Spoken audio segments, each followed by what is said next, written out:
Veteranang aktres at singer na si Sharon Cuneta, nagluluksa sa pagpanaw ng kanyang alagang aso.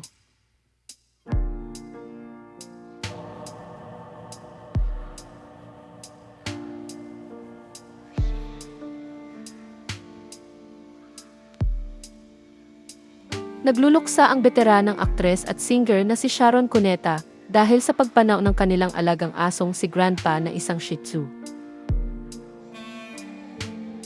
Pumanaw ang aso nilang si Grandpa nitong Huwebes, March 13, 2025.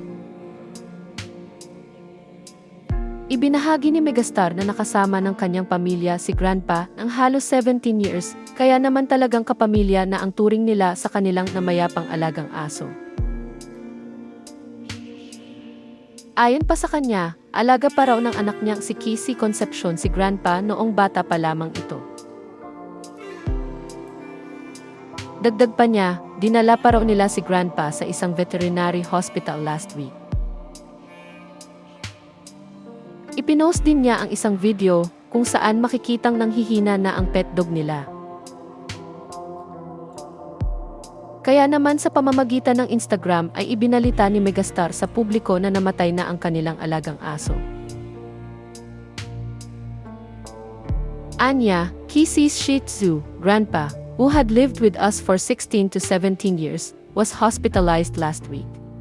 When hope started to dim, we brought him home. That was yesterday. I sent this video to Kissy last night.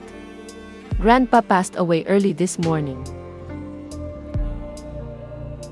Ayon pa sa kanya, ang pagkamatay ng isang alagang hayop ay walang pinagkaiba sa nararamdaman kapag may pumanaw na mahal sa buhay.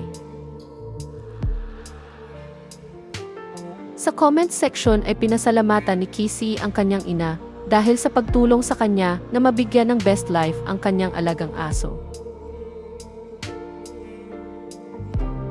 Kamakailan lamang ay pumanaw ang kanilang alagang baboy na si Bacon.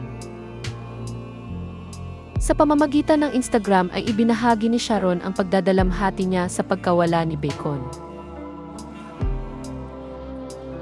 Anya, our favorite pig in our farm, our Bacon, suddenly passed away. She just refused to wake up that morning, having refused food for a couple of days before that. Ayon pa sa kanya, itinuturing nilang farm mascot si Bacon sa farm nila sa Alfonso, Cavite. Ang alaga nilang baboy na si Bacon ay 13 years old nang pumanaw ito.